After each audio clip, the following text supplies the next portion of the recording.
সম্পাপড়ি হইছে সেই চাওয়া গেল লাগবে ওইটা মুখ দিলে হইতো না। আসসালামু আলাইকুম, আশা করি সবাই ভালো আছেন। আমরা যারা 90 দশকের পোলাপান আছি, আমরা একটা খাবারের সাথে কিন্তু খুবই পরিচিত। আর ছোটবেলায় এটা খুব জনপ্রিয় আছেন। 1 টাকা দিয়ে আমরা 2টা 3টা খাইতে পারতাম। এটা হচ্ছে শনপাপড়ি। তো এই শনপাপড়ি এত মজা লাগতো যে সবাই শনপাপড়ি খাওয়ার লেগে টাকা পয়সা মানে চুরি করে হইলেও নিয়ে আমরা কিনছি, কিন্তু জানতাম না যে শনপাপড়ি কেমনে বানা। তো শনপাপড়ি কিন্তু হাতে খুব সহজে বাড়িতে বানান যা। তো আজকে ট্রাই করাম শনপাপড়ি বানানোর লাগিয়া।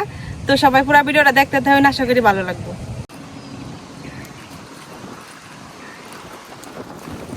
চুলা ধরাই নিছি, এখন কড়াই বয়ে দিতেছি।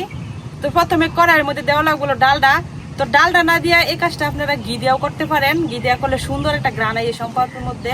তবে আমরা ডালডা দিতেছি, মানে দোকানে কিন্তু ডালডা দিয়াই করে। তো এই যে এটা হইতেছে ডালডা কিন্তু জমাট বাঁধা অবস্থায় থাকে একদম গরুর চর্বির মতো। তো ডালডাটা এখন কড়াই দিয়ে দিতেছি। ডালডাটা দেওয়ার সাথে সাথে কিন্তু একদম এই যে তেল ছেড়ে দিব।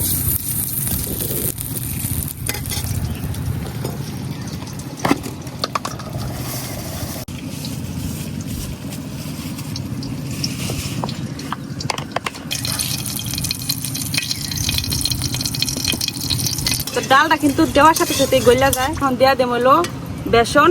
তো আমি এই ছোট কাপের 1 কাপ বেসন দিতেছি। আর এনে কিন্তু আমি অনেকটা বেশি ময়দা দিতেছি, মানে ময়দা 2 ভাগ আর বেসন 1 ভাগ দেওয়া লাগবে। তো প্রথমে বেসনটা দিয়ে এনে ভাজা নিলাম।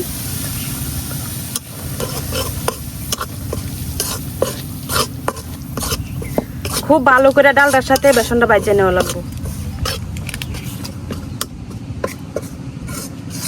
বেসনটা দেওয়ার সাথে সাথে কিন্তু সুন্দর একটা গান বাড়িয়েছে।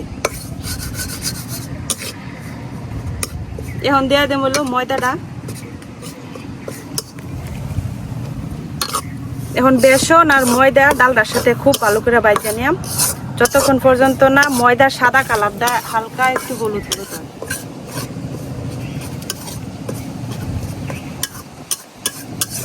একদমই কিন্তু লাড়াচাড়া বন্ধ করা যেত না, তাহলে কিন্তু ময়দা পুইরা যাবো। আর পুইরা গেলে কিন্তু শনপাপড়ি খাইতে একটুও ভালো লাগতো না।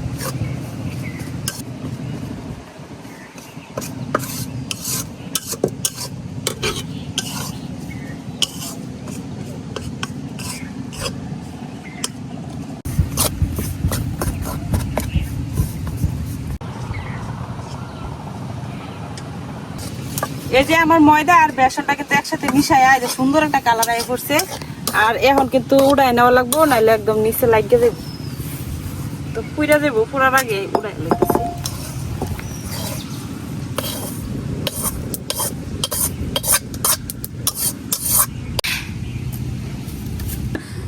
আমার শনপাপড়ি বানানির একটা কাজ কিন্তু শেষ।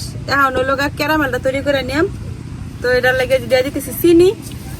তো আমি যে প্রায় 1 বাটি পরিমাণ চিনি দিয়ে দিতেছি না।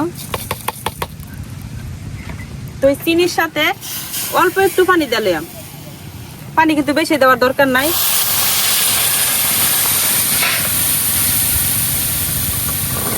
এখন পানির সাথে চিনিটারে একটু মিশাইয়া এমনি রাখা দিলাম, লাড়াচাড়া করতাম না।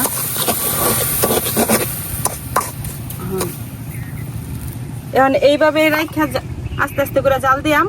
তো আমার চিনিটা কিন্তু ফুটতে শুরু করছে। চিনিটা গইলে পানির সাথে মিশিয়া ক্যারামেল তৈরি হইতে হইতে আমি এদিক দা স্টিলের একটা থালা নিচ্ছি, এটা রেডি করে নেই। মানে এটার মধ্যে হলো শনপাপড়ির মেন যে কাজ আছে এই কাজগুলো করবাম। তো এই স্টিলের থালাটার মধ্যে এখন একটু তেল মাইখা নিতেছি। তো এই নেও আপনারা ঘি মাইখা নিতে পারেন। সুন্দর করে তেলটা মাখাই নিতেছি, যাতে যে ক্যারামেলটা আমি এনে ঢালবাম এটা যাতে প্লেটের সাথে না লাগা যা, সহজে উঠা যা, যার কারণে তেলটা দিতেছি। তো এদিকে আমার প্লেটটাও রেডি। তো এরকম বড় পাত্রের মধ্যে কিন্তু নিলে সুবিধা হয়।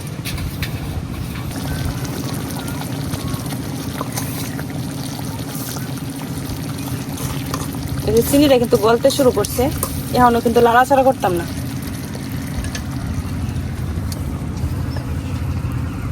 ক্যারামেলের মধ্যে দেওয়ার লাগিয়া আমি এখন একটা লেবু চিপে নিতেছি।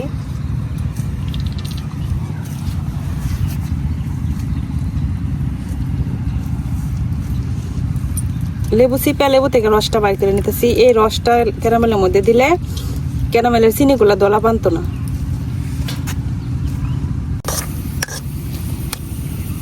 এই যে চিনি থেকে কিন্তু ক্যারামেল হওয়া শুরু করে দিছে।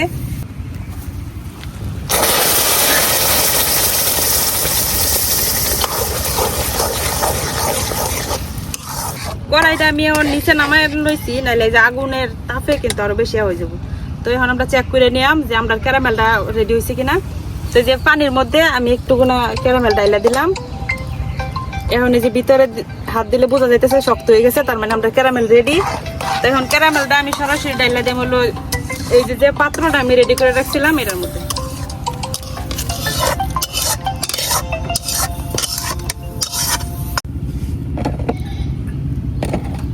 চিনির ক্যারামেলটা আমি এখন ডাইলা দিছি পাত্রের মধ্যে, একটু ঠান্ডা হওয়ার লাগে। একটু ঠান্ডা হইলে তারপরে কিন্তু যায় কাজ শুরু করলাম।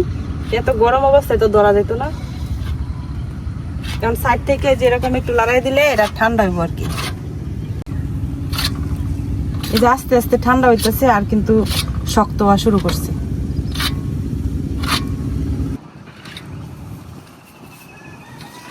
এই যে ক্যারামেলটা ঠান্ডা হইতেছে আর কিন্তু শক্ত হইতেছে, কিন্তু এটা শক্ত হইলেও একদম মানে চিনির মতো দলা ফাঁকায় যেত না, কারণ এটা লেবুর রস দেওয়া আছে। তো আর একটু ঠান্ডা হইলে যখন হাত দিয়া ধরা যায় এরম হইলে তারপরে হলো কাজ শুরু করা। গরম, এত গরম ঠান্ডা হয়ে পারছে না সহজে। গরম গরম এই কাজটা করা লাগবো, হালকা গরম গরম থাকা অবস্থায়, নাইলে ওই যে সাইডে সাইডে যেটি লাগতেছে এগুলো কিন্তু শক্ত হয়ে যেতেছে।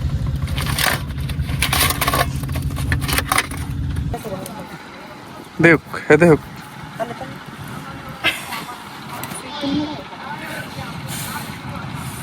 এত গরম দুইজনে মিলে ধরে আমি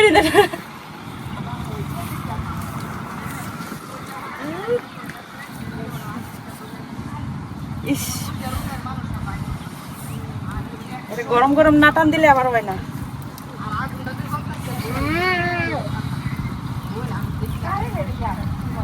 উল্টা পাল্টা করতে আপনাদের গরম লাগে না? টান দিলে গো এবার ঘুরান যেতে ঘুরাইলে কামাইতো। আল্লাহ গরম, আপনার দিলো না হাত বিজাইলাম। এটা কি গো? আর মানুষ হারামি বাংলাদেশের মানুষ একটু পানি লাগে বেশি বাড়ি উঠছে দতিয়া ভালো।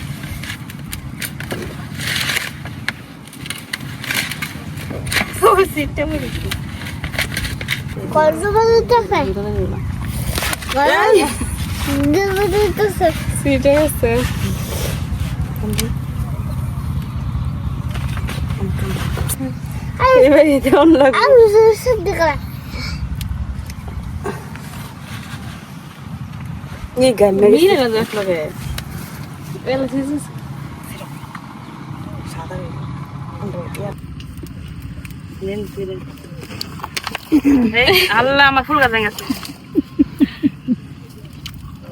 সম্পাপড়ি বানাইবার গেছে তো করতেছি। জীবনের প্রথম সম্পাপড়ি বানাইবার বইছিলাম। সম্পাপড়ি হয়েছে সেই চাওয়া গেল লাগবো, এটা মুখ দিলে হইতো না। মানে ভিতরে যে হইতাছিন সুন্দরী, কিন্তু এই গরম অবস্থায় আমরা টানতাছি না, যার লাগিয়া এই নষ্ট হইলো। গরম অবস্থায় টানতে পারছি না, এই যে গরম অবস্থায় টানতে পারছি না। মসমস হয়ে গেছে, মসমসা। এটা আমরা অন্যরকম সম্পাপড়ি হইলো। আলো না শুরু করা লাগতো না, কামড়ে খাইবো যে খাইবো এবার। এই যে এটা নামি সালে তো লাগতো না।